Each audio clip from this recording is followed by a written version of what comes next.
There's a specific kind of silence you know better than almost anyone. It's the silence after you close a video of two people laughing together, a couple, arms around each other, completely unaware they're being watched. You close the app. The room is exactly the same as it was 30 seconds ago. Nothing has changed, except something has. You tell yourself it's nothing. You tell yourself you're fine.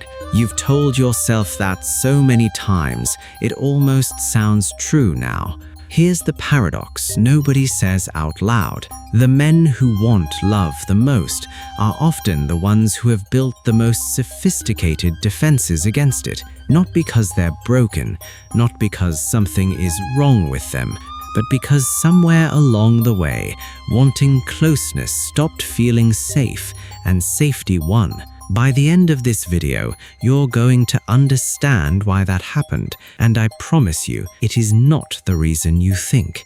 There's a memory sitting somewhere inside you right now, probably from before you were even 10 years old. A moment so small you might not remember it consciously, but your nervous system remembers it perfectly.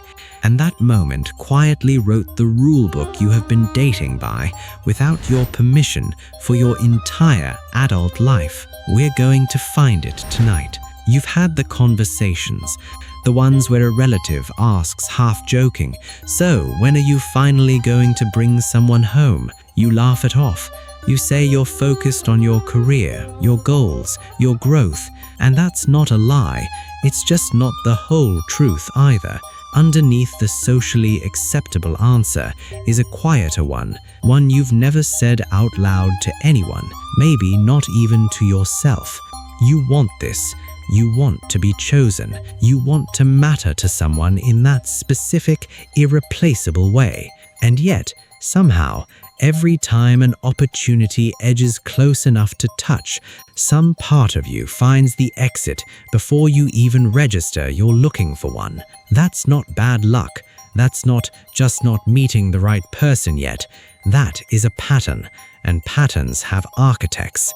Here's the line I need you to sit with for a moment. You are not undesirable. You are unavailable to yourself first. Let that land. We'll come back to it. Maybe you've built an entire identity around being the guy who doesn't need it, the one with the plan, the goals, the discipline. And to everyone watching, that story holds up perfectly. Nobody can see the part where you scroll a little longer than you meant to, or replay a conversation from 3 years ago, wondering what would have happened if you'd said the other thing instead. You've gotten so good at looking unbothered that even you sometimes believe it. But bodies don't lie the way stories do. And somewhere in yours, there's a quiet, persistent ache that no amount of focusing on yourself has actually resolved. It just got quieter, better hidden, more socially presentable. That ache isn't proof that something is wrong with you. It's proof that you're still, after everything, capable of wanting real closeness. That's not a weakness to manage. That's the most human thing about you. Let's talk about what's actually happening beneath the surface, not with judgment, but with precision. Because once you can name a thing, it stops owning you in the dark. The first piece is something psychologists call attachment style, the blueprint your nervous system built in early childhood for what closeness means and whether it's safe. If growing up, love felt inconsistent, distant, overly conditional, or simply unmodeled, your brain didn't conclude love is bad. It concluded something quieter and more dangerous. Closeness requires vigilance. That's the seed of what's called avoidant attachment. It doesn't look like fear on the outside. It looks like independence, ambition. I'm just a private person. But underneath, it's a nervous system that learned long ago to equate emotional intimacy with risk and risk with retreat. The second piece is rejection sensitivity. Imagine your brain has a smoke detector built to protect you from social pain. For most people, it's calibrated normally. It goes off when there's an actual fire. But if you were hurt, dismissed, or humiliated in ways that mattered deeply when you were young, that detector gets recalibrated. It starts going off at burnt toast, a slightly delayed text reply, a joke that lands wrong. Your body reads ambiguity as danger, and it reacts before your conscious mind even gets a vote. The third piece is a cognitive distortion psychologists call mind reading, deciding you already know what someone thinks of you without evidence, and then acting as though that imagined verdict is fact. She's probably not interested. I'd just be a burden. This will end like it always does. You don't test the hypothesis. You just quietly close the door and call it self-protection. Here's the reframe, and I want you to really hear this one. This isn't a weakness. It's evidence that at some point you needed serious protection, and your mind built you armor exactly as instructed. The tragedy was never that the armor exists. The tragedy is that you're still wearing it long after the war ended.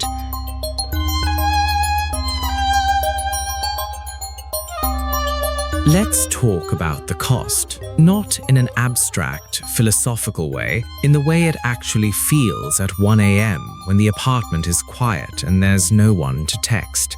Year after year, you watch from a slight distance. Friends pair off. Weddings arrive with a +1 you don't have. And every year, the story you tell people gets a little smoother, a little more rehearsed, a little further from the truth. I'm just busy. I'm just picky. I'm just not in a rush.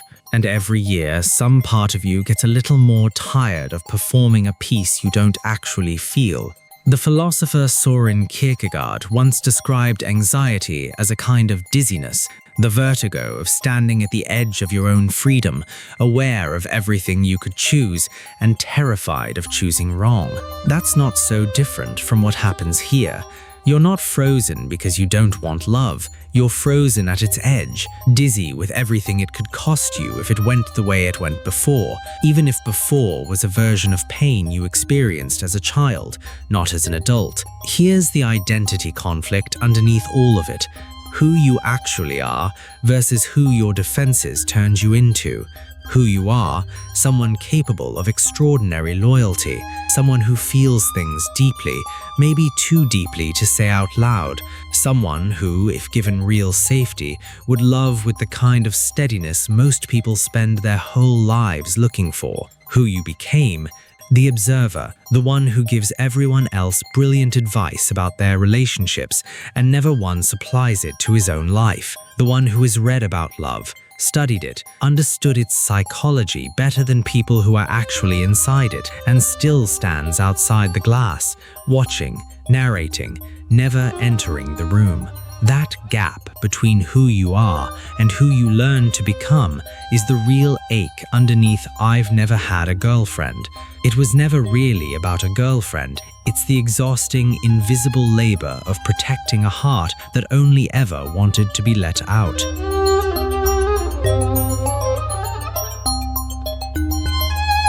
This is the part where I need you to stop and actually recognize yourself, not with shame, with honesty.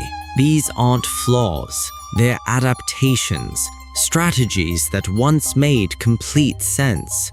But let's name them anyway, because a pattern you can name is a pattern you can finally choose to interrupt. You might reread a text 4 times before sending it, softening it, shortening it, deleting a line that felt too much, until what's left barely sounds like you at all. You might find yourself drawn to people who are somewhat emotionally unavailable themselves, not because you don't deserve better, but because unavailability feels familiar, and familiar feels safer than uncertain. You might go quiet during emotional conversations, retreating into logic, humor, or silence the moment things start to feel real, because feeling exposed has always meant feeling unsafe. You might quietly test whether someone will stay, pulling back slightly, watching to see if they follow, before you allow yourself to lean in even an inch. You might stay impossibly busy, self-improvement, work, the gym, anything. So there's always a built-in, socially acceptable reason it isn't the right time for anyone. You might become the wise one, the friend everyone calls for relationship advice, brilliant at diagnosing everyone else's blind spots, mysteriously blind to your own. You might find a flaw almost immediately in someone who shows real interest in you, not because the flaw is disqualifying, but because finding it feels safer than finding out you could actually be loved.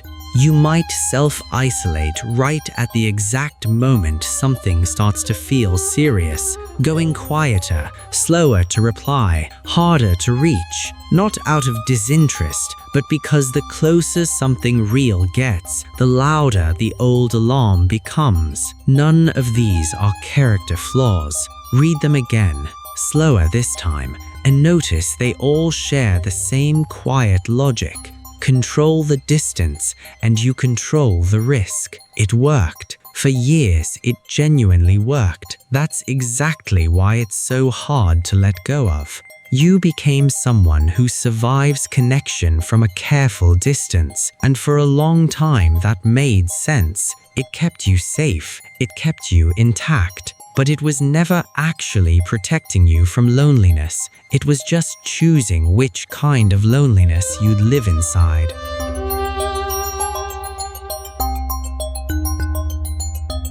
Here's the good news, and it's not a small one. None of this is permanent. A pattern that was learned can be unlearned slowly, honestly, without needing to become a different person, just a less defended one. It starts with awareness, simply noticing the pattern in real time without immediately reaching for shame. There it is. That's the part of me that learned to retreat.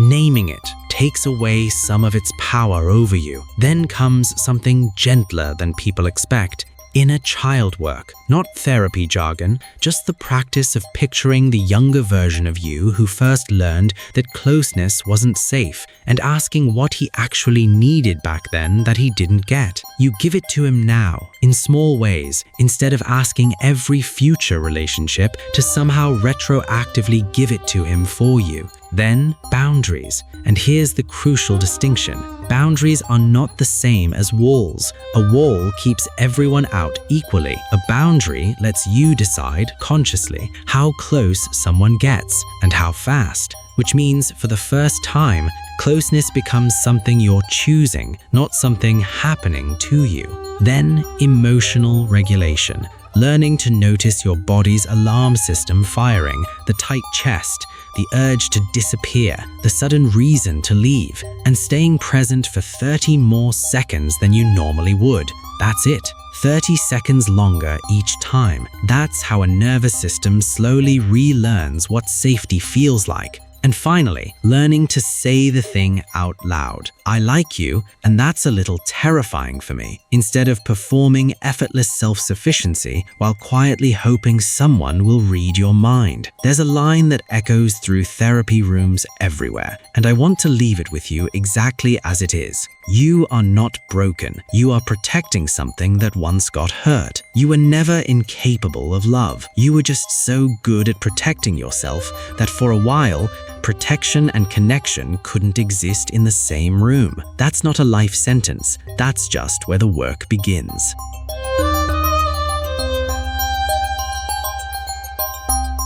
Maybe you've never had a girlfriend. Maybe that fact has quietly followed you into every room you've walked into for years, an invisible weight nobody else can see. But here's what's actually true. You were never unlovable. You were a person who learned, early and thoroughly, how to survive without closeness, and who is only now learning that survival was never the same thing as living. The version of you that exists on the other side of this isn't someone unrecognizable. He's just less armored, steadier, finally standing in the room instead of watching it from the doorway. If you've made it this far, if something in this video felt less like a video and more like a mirror, you already know someone else who needs to hear it too. Someone who feels exactly this and has never once had the words for it. Send them this. Sometimes that's the only way the people we love find out they're not alone in it.